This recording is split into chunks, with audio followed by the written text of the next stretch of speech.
The following is a fan-based discussion. All properties discussed are property of Toei Inc., Bandai, Hasbro, and Subaru Productions. Hello, everybody. I am here as a moderator, I guess. Yes! It's been a while. I'm not sure if this is going to be a rant because I do want to bring you into the discussion, but I do have issues. It's going to be a rant. And we're going to title the video because they're going to click on it faster. That's probably true. So, it's been a while since we had a Rant-O-Cast. Yes. During previous videos we've been recording, something came up that kind of pissed him off, and I told him to hold it. So, modern fight scenes in Power Rangers, go. I have such a... And this is really stemming off of, and I'm actually just going to go ahead and talk about it now before we end up talking about it inevitably again when we get to the in comparison. The Beast Morphers Team Up with the past... With Dino Charge and everybody and Austin St. John. And just a lot of the more modern fight scenes. And I figured that I talked about this. Besides the fact that they just talk all the time, a lot of them have felt very underwhelming. And this is a problem with a lot of the more modern ones. And a lot of the older ones, we had a lot more out-of-suit fights. Thankfully, in Beast Morphers actually brought this back, where we get more out-of-suit fights. But those in-suit fights are garbage more often than not.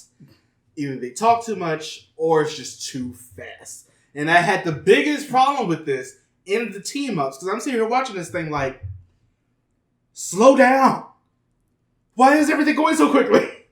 Stop! You don't even know who everybody is. Everybody is the Green Ranger from Lost Galaxy. You don't know. You don't know who that is. I'm just watching these things like, okay, all right. So everything just keeps happening. Nothing has a break in between it. All the action scenes are just like, yeah, they have some good. There's no substance. There's no substance to these fights. And there always seems to be a lack of tension. Especially with the sparks happening in front of the Rangers or way behind, like 20 feet that way. And they just randomly just blow up. No one asked for that. I mean, scientifically speaking, it's possible for them to be knocked off their feet. But they shouldn't be knocked off their feet backwards. The action direction has gotten so lazy.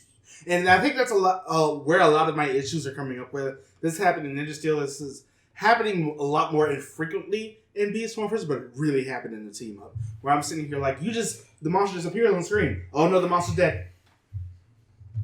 Okay, now what? At least it's not SPD and their Cal explosions. It sometimes feels like it is. I'm sitting here like sometimes it makes sense. Like the episode, this happened early on, but they also did it sort of recently too, where Ravi got mad, and you know what happens when Blue Buster gets mad and overheated, and the monster just dies. That's pretty much exactly what happened in one of the episodes, where Ravi just came in, he was like, I got shit to do. He beat the monster, threw it into a building, and then the monster exploded. Okay. Ravi doesn't have time. He has the Olympic Games, or whatever they were calling it, in the goddamn thing. But I'm sitting here looking at this like, alright, that makes sense. There's a sense of urgency. He has something that he wants to get back to. But then we end up getting into something like these team-up specials, and I'm watching this thing like, okay, so Blaze just gets beaten. Like, literally, that's it. A whole bunch of explosions happen. Monsters are beaten. Sledge and the others come back, and I'm not I watched the episode, and I'm still not 100% sure if they were beaten off screen or they were just forgotten.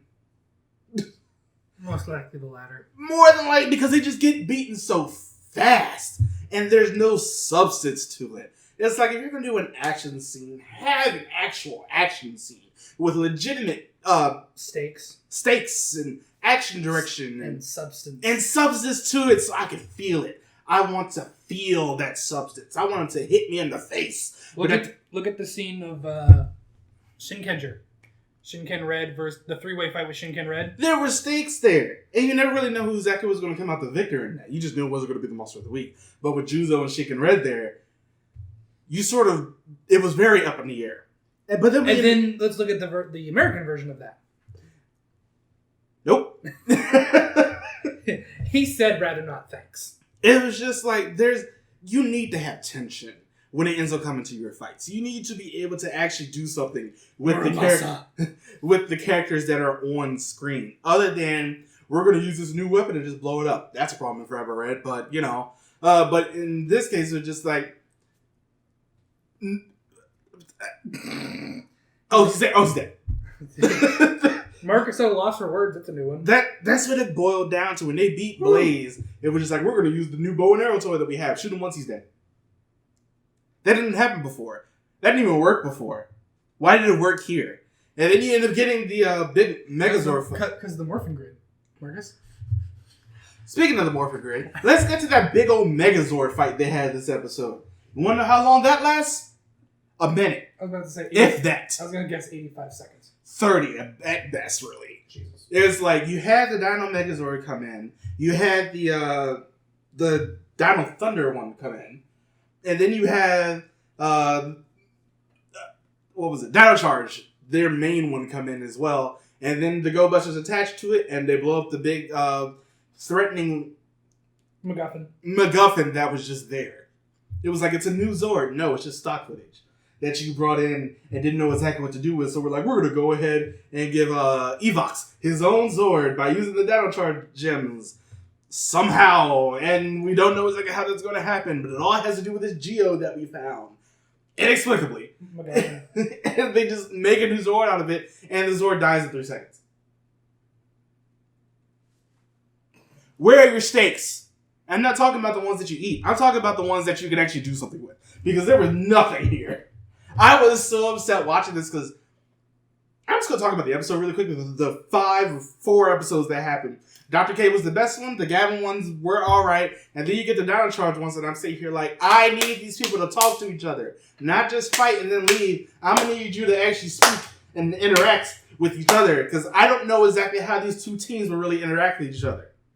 Chase comes in and has like one line or two throughout this entire thing, mind you. They brought his actor back. And did 0 with him. Ivan was still somehow the best because he's Ivan. So I'm just sitting here looking at this like, what's happening? They go, Chase comes in. It was good fighting with you. Hold on. No, I don't have a New Zealand accent. It was good fighting with you guys. And then they just leave. Back through a portal. There's no interaction. Keeper is still somehow around. He leaves on a spaceship that comes back for no reason. At least they didn't fuck up the time-space continuum this time. No, but okay, that was another thing. Because they were fighting Goldar. It was like a new Goldar. They don't really explain how. And the last time we saw him, he was turned to dust. And then Snide, because they brought him back because he was in the actual movie that they got the suit from. And then they were just like... Oh yeah, Snide. Right. Yeah. They just run him back. And you're sitting here looking at this like, okay, Goldar dies in 4 seconds. Snide dies in 5.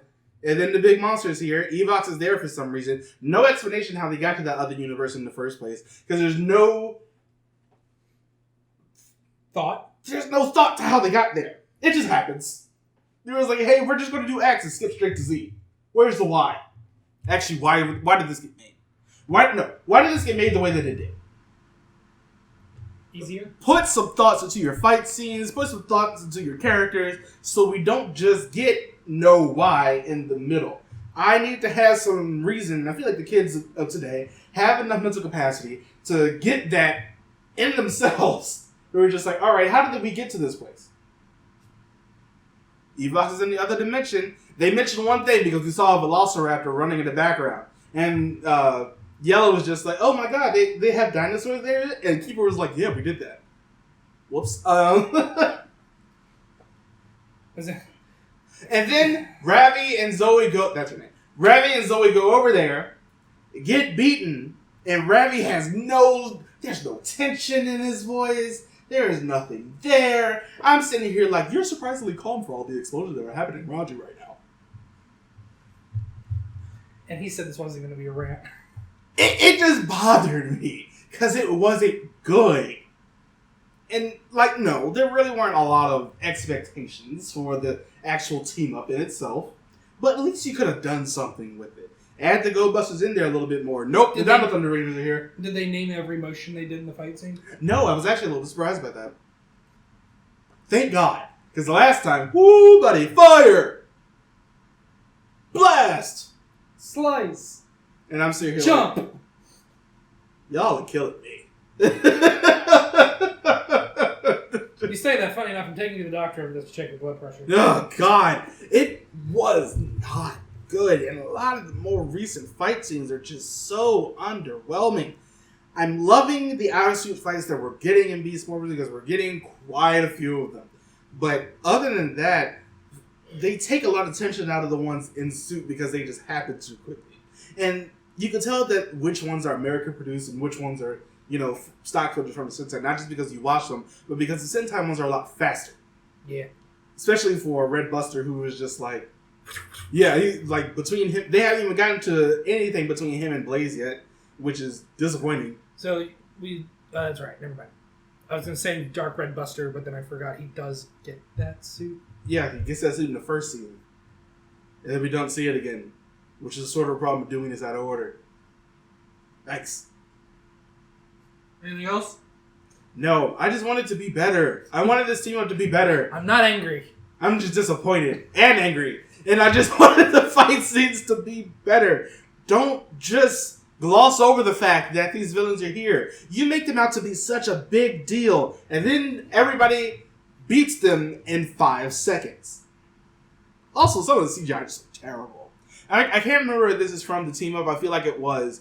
But you had pretty much everybody fighting all the monsters. And then you had Mighty Morphin Pink, Dino Thunder Yellow, and Gold flying through the air. And Yellow and Gold have wings.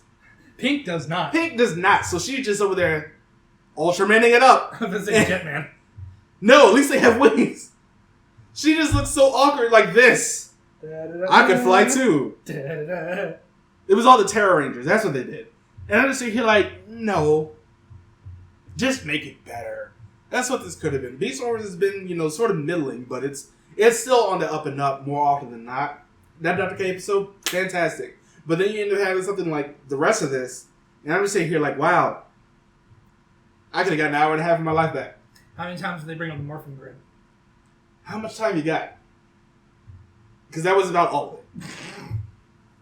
The morphing grid brought this meteor down. Why? I don't know, but it told Keeper, and the Keeper told... Let's talk about this. Hold on. They actually said the morphin grid... brought this meteor down for a reason. First of all, no, that's not how the morphing grid works. It did.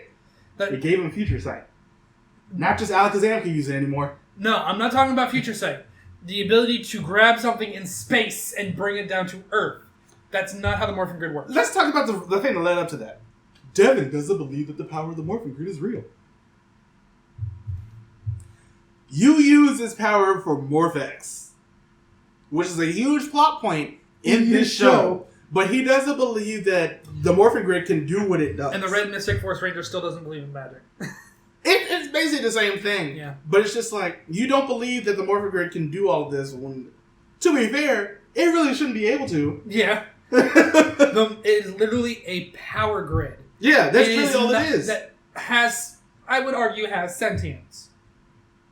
In the comics. To a degree, it has sentience. It cannot go, oh, look, a space rock. Earth. This is why I really don't like... This is just going to be me ranting about this. I do not like the thought of the morphing grid. I don't hate it. I'm not the biggest fan of the way because we get shit like this. It's... where it's lazily input as a Deus Ex Machina. See, that is... I give you that. But when it was introduced, it wasn't really a Deus Ex Machina. It was an explanation for the power that they're using because... But it had to be mystic in some way, and it also helps keep the connectivity of the series. But at the same time, it's not needed. This is one of those things where I'm just like... I think the best way it was ever used was in RPM, because it wasn't ever called the morphing grid, but it was a biofield. It was a because she coined a different term, but it was the same thing. It was a field of energy that connected all living things. And my thing is, this is why I really like the way that Sentai handles it, because everybody's powers come from a separate source. Mm-hmm. And so it gives everybody a sort of autonomy without being tied to this huge lore thing. It works in the comics because they get to explain a lot more of the way that the morphing grid works. But they end up having something like, I brought a meteor down from space. I gave Keeper future sight. Bruh. Stop. This. Oh God. Maybe I had to go to that doctor and check my goddamn blood pressure because this should be doing it for me sometimes. I swear. The whole team just wasn't handled well. The whole fight scene just weren't handled well, and that's a big problem in the last couple of months. You just wanted to write about the team up. I really did. I'm not gonna lie because that's really what started this whole conversation. Yeah. And then it's just things like this. This is probably the worst that Beast Morphers has been because this team up just wasn't treated with really any respect, and it just was not written or paced well, and that's really where my issue lies. Yikes. So anyway, I hope you enjoyed this Rant-O-Cast. I know it's been a while, but we haven't had a topic that got him heated like this. It bothered me so much. So, hope you enjoy it. Maybe Power Rangers will do something else that'll piss him off, and we can get another one of these. Who knows? Ryu Soldier's coming up instead of the X amount that we have in between those two. They all have Orange Rangers. That's the problem. Can I rant about fucking Saban or whoever's fear of the color orange? We'll do that next time. Follow us on other things. I'm gonna go check his blood pressure. Bye, everybody. Bye.